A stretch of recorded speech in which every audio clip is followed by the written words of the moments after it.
We're going to start today with a little reality check. Has your customer ever paid, then left your store, and you slapped yourself on the forehead and said, "Oh no, I forgot to charge for the bubble wrap again"? Well, we've all been there. The good news is that the ProPack feature in Postalmate can help you be more consistent, efficient, and productive. And when your customers repeatedly get a consistent price for items they have packed and shipped, regardless of who waits on them, it really does help build community trust in your store. And you'll also stop forgetting to charge for the bubble wrap. If I were to bring one of these 3 vases into your store on 3 different days, and 3 different people waited on me, would I get the same price for packing and shipping on that same vase every single time? Well, if you're not using ProPack, the answer may be no. But if you use ProPack, the answer should be yes. So let's take a look at how ProPack works. First, we'll pick a customer and ship to address as usual.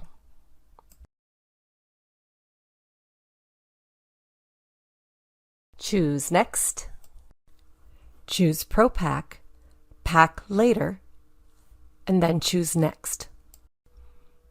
Enter the dimensions of your item.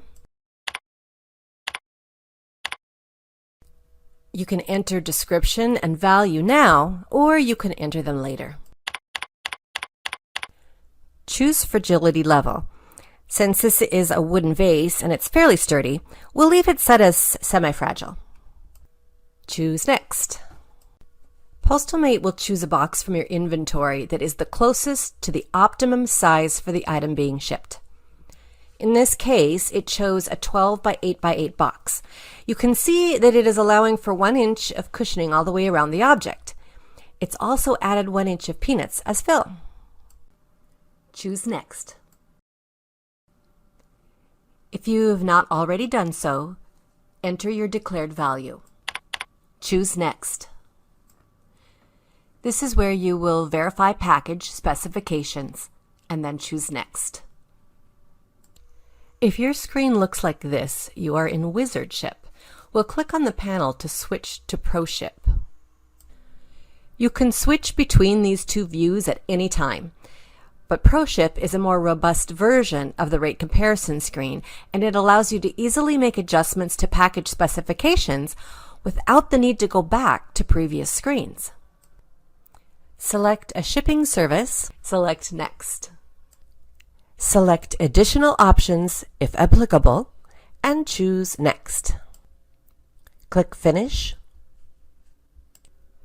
Your ProPack estimate will print.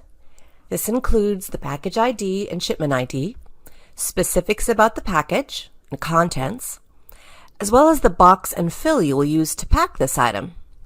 This label can be used like a recipe, and it's a very helpful feature. For example, when you're busy at the counter, you may have someone else whose job it is to handle packaging while you continue to wait on the customers. All they have to do is look at the recipe. Place your item or items to be packed in a reusable bag, box, or container. Peel back the corner on the ProPack estimate label or recipe, and stick the label on the container. Then just set it aside and pack later. If you have set to print a shipment information label, it will print at this time as well. Notice that there is not yet a tracking number assigned to the package. That will happen later when you process the packed box. You are now ready to take the package into Cashmate and charge your customer. Choose POS. I'm going to click the expansion arrow in the virtual receipt so you can see the entire receipt. Click Total. Complete your payment as usual. Choose your receipt options, and this is a great time to offer an emailed copy of the receipt to your customer. One way to get email information from your customers is by offering them something of value, and package notifications are an excellent source of value. Mention to your customer that a copy of the tracking number will be sent to their email when their package is picked up by the driver. Choose OK. The receipt you print at this time will not have a tracking number on it, but that's okay. Online ordering has changed the way people view tracking numbers, and they're just not used to getting a tracking number on an order until the item ships.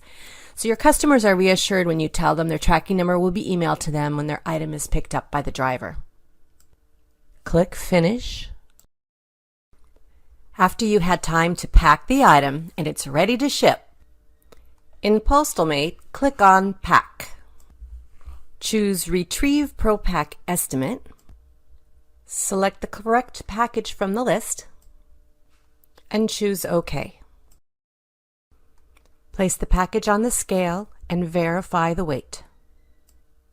Choose OK. In this review window, we'll compare the weight and dimensions from our estimate to the actual finished package weight and dimensions.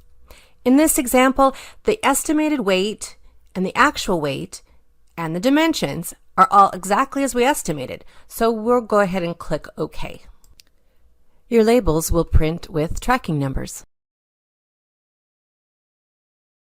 Unless you have another package ready to retrieve, click Close. In many cases, it really will be that simple. But what about the times when you don't have the perfect box? Or what if you want to change the packing materials that are suggested?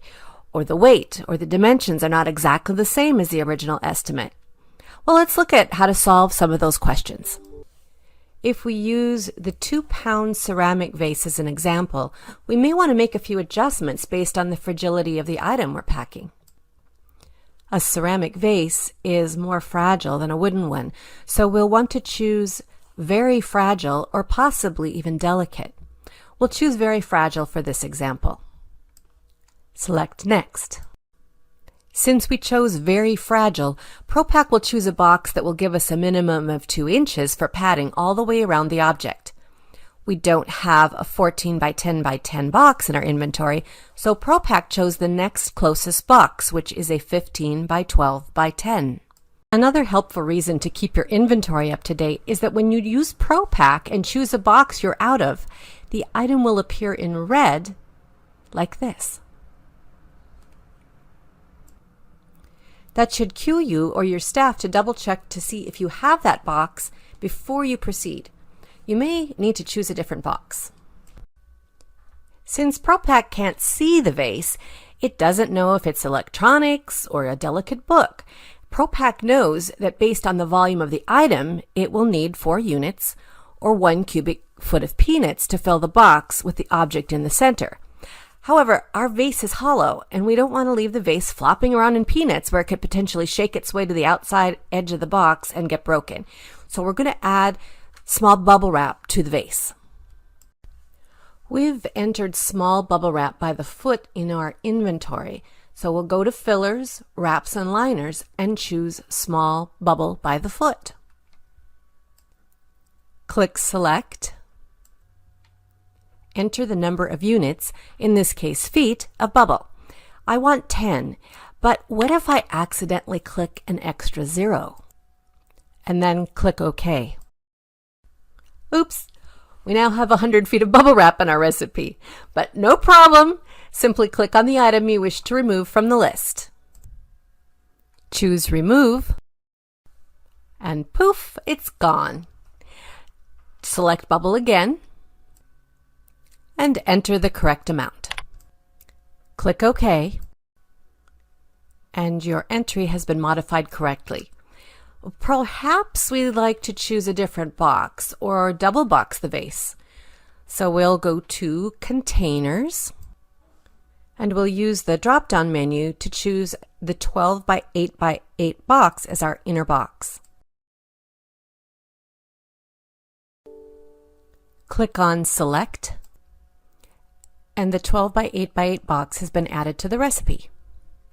At the bottom of the screen, you'll see a little pencil next to ProPak. This is where your time and labor are calculated by ProPak based on materials, fragility, and complexity levels you've chosen. We've not chosen complexity yet. It's currently set to Basic, which is our default, and the charge for Basic ProPak is $6. We're going to go to the top of the screen to change our complexity level. I'm going to change Basic to Complex.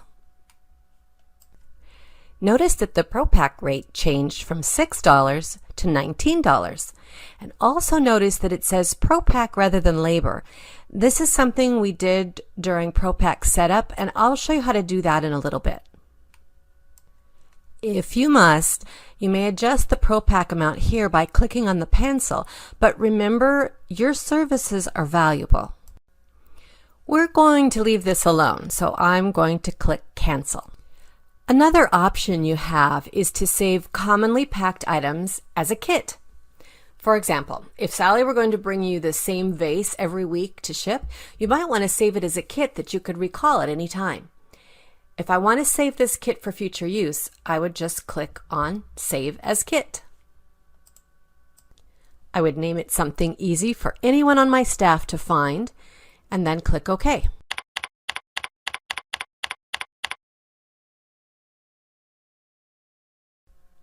We'll go ahead and finish this transaction, and then we'll do a recall to show you how to make adjustments to a shipment that is ready to go.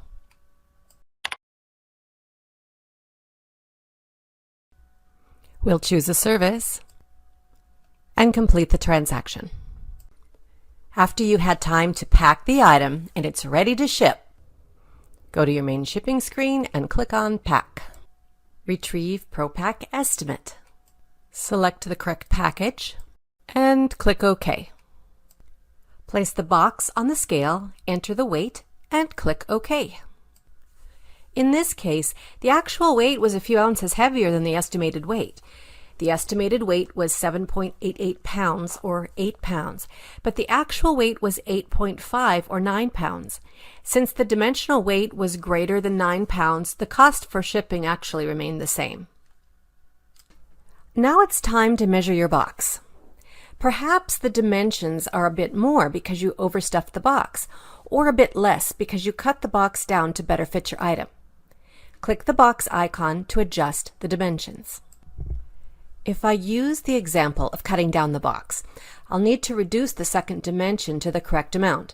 In this case, we'll make it 11 inches.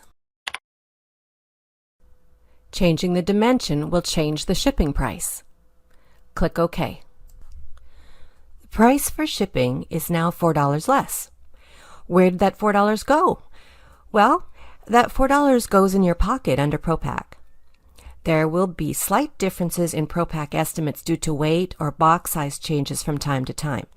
Some will be in your favor, like this one, some will not, but most of the time the difference is small, and overall you'll likely find that it all evens out in the end. Most of our customers find that when they stop forgetting to charge for little things like bubble wrap, the money they make on packaging and shipping goes way up. Now, I could click on OK and print my labels, or if I change the type of box or packing materials I actually used on this job, I can click on Packing Materials to edit packaging materials used.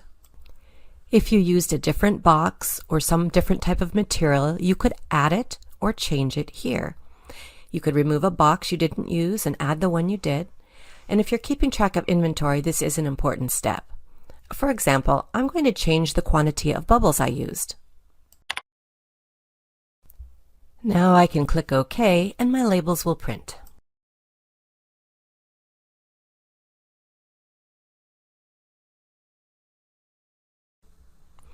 What if a customer just wants you to pack something without shipping it? Well, that's no problem. We'll go to Pack, ProPak No Shipment. Selecting a customer is optional but highly recommended, especially if you'd like to connect the customer to the sale. It's also a good idea if you'd like to email them a receipt. Our great customer, Sally Larson, is back and she loves her e-receipts. Click OK.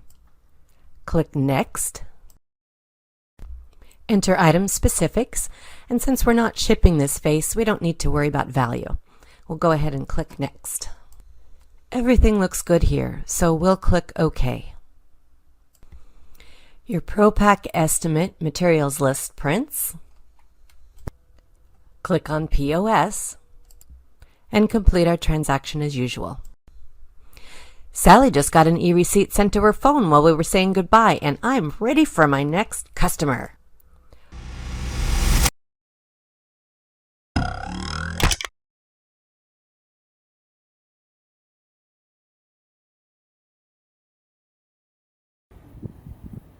Guys, as you can see, we got gimbal control right here, which is pretty nice. It's right next to the throttle.